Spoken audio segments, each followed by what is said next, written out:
Some big news has just been announced today involving backward compatibility of a very big console that is expected to probably come out within the next year. It is definitely going to be announced by actually April of next year, so by about 5 months from now. And this all has to do with a little company that you've never heard of called Nintendo. Yeah, so you know about the Nintendo Switch. It is actually the now longest running Nintendo console ever, like just in terms of the life cycle of any Nintendo console before they moved on to the next one. Yeah, believe it or not, it was about 7.5 years ago, March of 2017, when it was released. And we've heard grumblings here and there about, what the alleged Switch 2 is going to be like, but we really haven't heard anything at all from Nintendo themselves confirming really anything about this console. Even if it's called the Switch 2, I don't think it will actually be called that. That sounds kind of lame. I hope they find a cooler,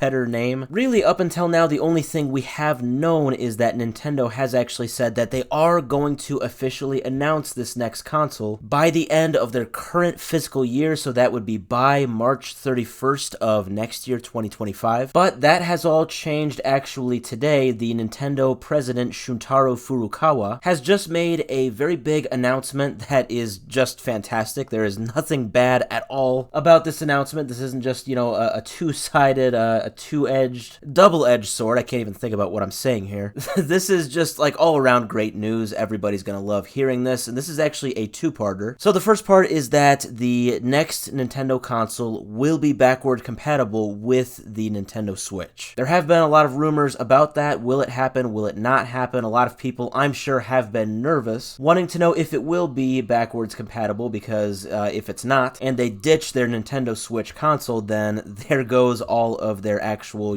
physical copies of the games that they have. I mean, they will basically become worthless at that point if it's not backwards compatible. So this is great to hear. Now, the other part of this that was announced by the Nintendo president today, now this was maybe a bit more expected, but I really didn't think about the longevity of kind of what this means for Nintendo, and I actually think this is really interesting when you're speculating on what Nintendo's plans are for the future. So this bit of news is that Nintendo Switch Online will work on the next Nintendo console. Yeah, maybe a bit more of an obvious one compared to the two of these announcements, but I mean, nonetheless, I have seen that Nintendo has been really going all in on their Nintendo Switch Online program. So with them announcing this this early, it just goes to show how important to them Nintendo Switch Online as a service really is. A lot of effort has gone into getting these classic Nintendo games on Nintendo Switch Online. I know Banjo-Tooie was just put on there a week or two ago. That was pretty big. They get a ton of new additions, it seems like every week or at least every month. It's a big thing. So yeah, this two-parter announcement is very big, and really with the first official news now that we are hearing about whatever this next console is, it's great that we are just off to a great start here with these announcements. It will be backwards compatible, and it will have Nintendo Switch Online. Especially the backward compatible thing, I mean, I think that is the biggest of the two announcements here. If you think that backwards compatibility is just a given for Nintendo consoles, unfortunately, you're wrong. It looks like from this list that I'm seeing, only two non-handheld Nintendo consoles have ever been backward compatible for other non-handheld Nintendo consoles. So the Wii was backward compatible with the console before it, the GameCube, and the Wii U was backward compatible with the Wii. Other than that, they haven't had any backward compatibility. The Switch is not backward compatible with the console previous to it, the Wii U. Also, going way back in time to the beginning, the SNES was not backward compatible with the NES, the 64 wasn't backward compatible with the SNES, and the GameCube was not backward compatible with the 64. So putting it all together, there have been a total of 7 Nintendo consoles, non-handheld consoles. So 6 of the 7 had an opportunity to be backward compatible, but only 2 of those 6 were actually backward compatible. So I say all of that just to say that this was not a given, so it's a very good thing to hear that Nintendo did decide to go with this backward compatibility. I think a lot of Nintendo Switch fans are now breathing a much-earned sigh of relief.